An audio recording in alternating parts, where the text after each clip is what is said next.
Namaste.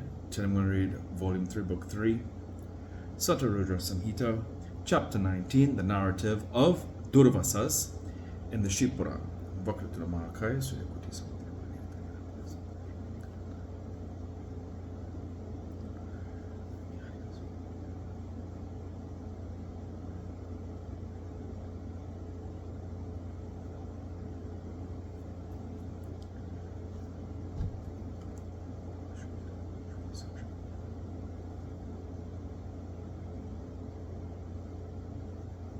Harium Tatsat. Nandishvara said, O great sage, now listen lovingly to another story of Shiva, how Shiva was born as Durvasas for the maintenance of virtue. Atri, son of Brahma, was a great sage. He was holy and a knower of Brahman. He was the husband of Anasuya. He was intelligent and he strictly followed the orders of Brahma. At the direction of Brahma, he went to the mountain Raksakula, accompanied by his wife, in order to perform penance there with the desire to get sun. On the banks of the river Nirvindya, the sage, who had controlled his breath and had freed himself from mutually clashing emotions, performed a great penance 400 years. He decided in his mind thus, let that soul, great Lord, whoever he is, who is free from aberrations, grant me the boon of a son. A long time elapsed. When he performed the holy penance, a holy flame of fire came out of him.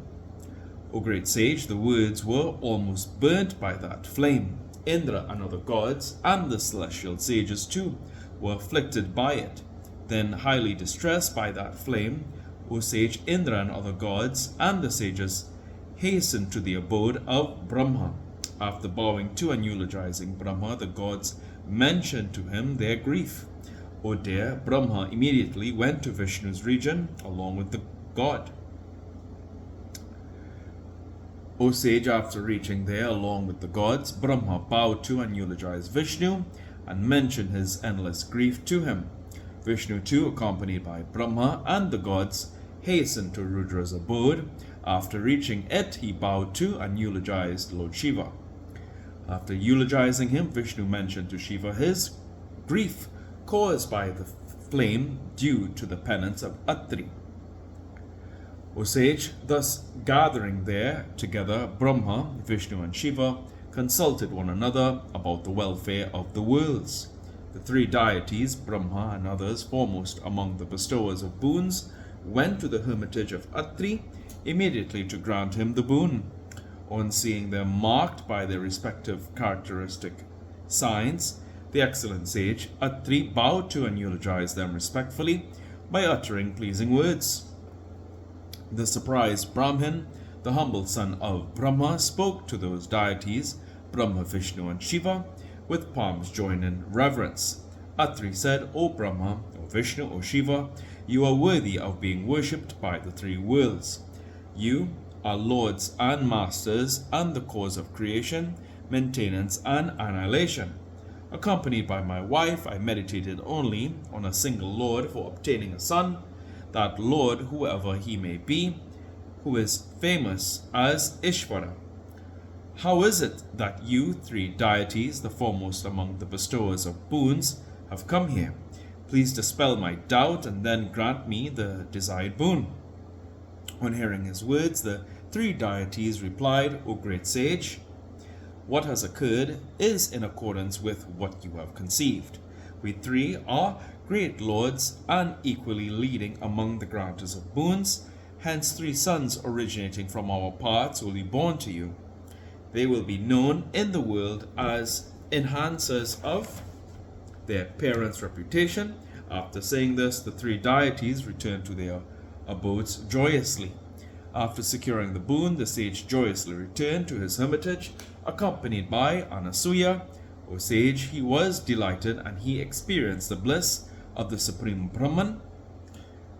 Then Brahma, Vishnu and Shiva, the delighted exponents of different kinds of sports, took their incarnations as the sons of his wife. The part of Brahma was born as the moon in Anasuya from the great sage. hurled by the gods into the ocean, he alone could come out of it. O sage, the part of Vishnu was born of that lady, wife of Atri, as Datta, by whom the great path of renunciation was expanded. The part of Shiva was born of that wife of Atri as the excellent and leading sage Durvasas, who propagated excellent virtue. Shiva, by becoming Durvasas, the enhancer of Brahmanical splendor, tested the piety of many people. He was merciful. The king Ambarisa, a scion of the Solar dynasty, was tested by him. O great sage, listen to that story. The king Ambarisa was the lord of the earth, consisting of 7 continents. He observed the rite of Ekadasi regularly with steady restraint. The king had the firm resolve that he would perform the rite of breaking fast on the Dwadasi day.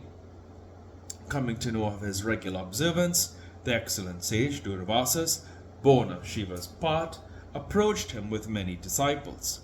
The king was about to take his breakfast, realizing that very little of Dwadasi was left on that day when the sage came there. The king invited him for food. Then the sage Durvasas went away for his ceremonial ablution, accompanied by his disciples, in order to test the king. The sage purposely delayed there. Realizing that there would be violation of sacred injunction, otherwise the king took in a small quantity of water and waited for the arrival of the sage. In the meantime, the sage returned. Knowing that the king had already had his breakfast, the sage, born of Shiva's part, who had assumed that form for the testing of piety, became very furious with the king. He spoke very harsh words for testing his piety. Durvasa said, O base king, after inviting but without feeding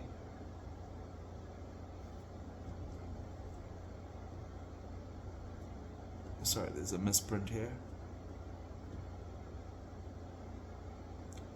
But without feeding me, you have taken in water. I shall show you the fruit thereof, for I am the chastiser of the wicked. After saying this, he stood up. His eyes turned red due to fury and attempted to burn him. Immediately, Sudarshana, the discus of the Lord, blazed forth to protect the king and burned the sage, unmindful of the fact that he was the part of Shiva. It had been deluded by the Maya of Shiva. In the meantime, an unembodied celestial voice spoke to Ambarisa, the noble soul, the devotee of Brahma and Vishnu. The celestial voice said, O king, this discus had been given to Vishnu by Shiva. It is now blazing against Durvasas. Quieten it. This sage Durvasas is Shiva himself, whose discus had been given to Vishnu. O excellent king, do not take him for an ordinary sage. It was to test your piety that this great sage came. Seek refuge in him, otherwise there will be great destruction. Nandishvara said, O great sage, after saying thus, the celestial voice stopped. Ambarisa too eulogized the sage, who was the part of Shiva himself. Ambarisa said, if I possess the merit of charity and sacrifice, if my spiritual duty has been well performed by me, and if our family considers Brahmins godly, let the weapons of Vishnu turn calm. If our Lord, favorably disposed to his devotees, is delighted with my devotion, let this missile Sudarshana become quite calm. Nandishvara said, while he eulogized in front of Durvasas, the discus Sudarshana that originally belonged to Shiva became calm in all respects. Knowing him to be Shiva's part, the king Ambarisa, who had regained the composure of mind, bowed to the sage, whom he realized as Shiva's incarnation, come there to test his vow. The sage, born of Shiva's part, was much delighted. He took his meals and granted him the desired boon. Then he returned to his abode. O sage, I have narrated the story of Durvasas in the course of his test of Ambarisa. O great sage, listen to another story of his. O sage, through the condition stipulated by Kala in the form of a sage, he conducted the test of Rama, son of Dasaratha. At the very same time, Lakshmana was obstinately sent in by Durvasas. O sage, Rama immediately forsook his brother in accordance with the earlier agreement. The story had been diversely narrated and spread in the world by the sages. It is known by all means to the scholars. Hence it is not mentioned in detail by me. Knowing his promise steady and resolute, the sage was highly delighted.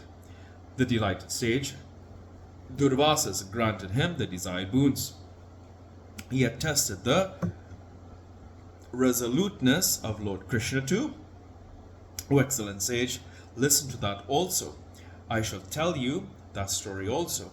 At the request of Brahma, Vishnu was born as the son of Vasudeva in order to ease the burden of the earth, as well as to protect the good. Lord Krishna slew the wicked, the great sinners, those who harassed the Brahmins and the knaves. He protected all good men and Brahmins. Krishna, son of Vasudeva, showed great devotion to Brahmins. Every day he fed many Brahmins with many juicy articles. The fame that Krishna was especially devoted to the Brahmins spread everywhere. O sage, desirous of seeing him, the sage approached Krishna. He tied Krishna and his consort Rukmini to the chariot and sat himself in the chariot. Krishna bore the chariot delightfully. The sage descended the chariot. He was delighted at the steadfastness of Krishna and blessed him with the boon that his body would become adamantine. O sage, once the excellent sage Durvasas was taking bath in the celestial river Ganga when he became naked. He became a curious object of sight and was ashamed. Draupadi, who was taking bath there, provided him with the cut piece of her garment and thus saved him from dishonor. As the piece of cloth reached him, being carried by the current, the sage covered his private parts with it. He was therefore pleased with her. He granted her the boon of ever-increasing folds of cloth. Later, Draupadi made the Pandavas happy due to that boon. That holy sage gave directive to Vishnu and destroyed two wicked kings who had insulted him in the form of two young ones of swans. By his excellent Brahmanical splendor, he established the path of renunciation in the world in accordance with the order of injunctions of the sacred law. By instructions and enlightenment, he uplifted many. By imparting knowledge, he made many liberated. Thus, the sage Durvasas had a variegated and wonderful life, conducive to wealth, fame, and longevity. To the listeners, it yields all desires. He who hears or reads the story of Durvasas with devotion and joy will be happy here and hereafter. Footnotes.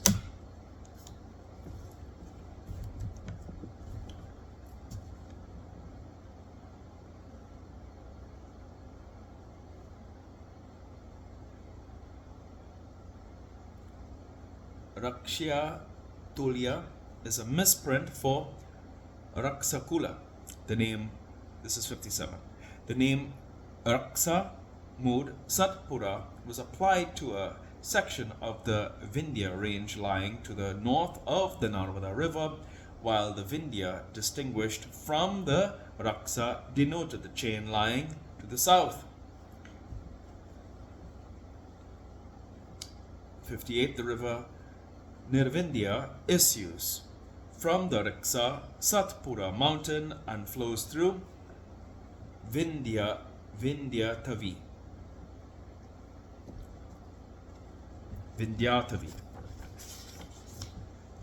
59. The seven dweepas are Jambu, Plaksa, Salmali, Kusa, Krauncha, Saka, and Puskara. They are surrounded by the ocean of salt, sugarcane, wine, butter, curd, milk, and water. See Puran 108, 1 to 3. In this concept, the world comprises of seven dweepas or continents. Jambu is the central dweepa surrounded by an ocean of salt water. Round this ocean is Plaksa Dvipa encompassed by the ocean of sugarcane juice, and so on. Thus, the 7 Dvipas are surrounded by 7 seas. Check out the geography of the Puranas, chapter 2, on Puranic continents and oceans.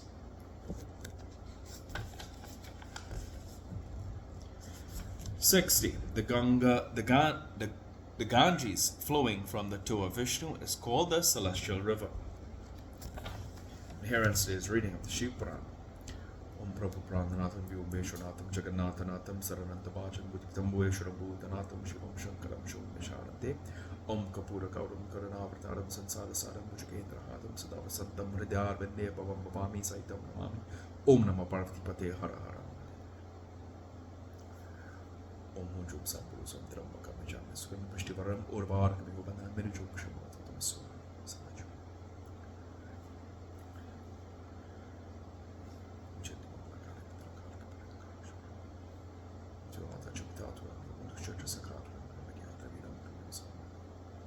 Hari Om Tat Sat.